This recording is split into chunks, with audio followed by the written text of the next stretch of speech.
Dahil saradong McDo, gawa na lang tayo. Yun, nilagay ko yung burger dyan. Pinahito na. Ayan na. Then, sunod yung chicken ham. Ayan na, initin na natin. Okay. Ayan, pagkainit. Nalagay ko na yung dalawa. Ayan, tapos na guys. So, ayan, sunod na natin yung white onion. Ayan, pinitin natin. Ayan. Tapos, ayan. Bati ko yung itlog guys. Tapos, ayan.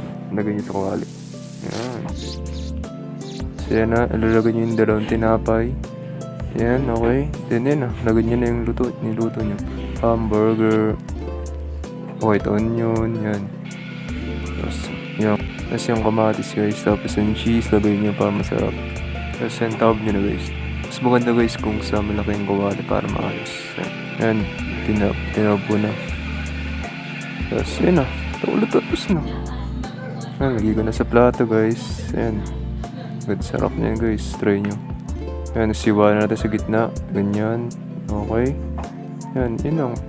Dali lang naman. Sarap na siya. Sulit. Gawin nyo na. Tapos, ayan na. Ilagyan ko siya ng lettuce. Kung gusto nyo. Yan, meron tayo siyang lettuce. Yan, akos, diba? So, yun lang. Tapos na. Gusto ng mama ko sabihin, sarap daw. O, diba? Sarap. Yan lang. Gawa na kayo guys. Thank you. Bye-bye.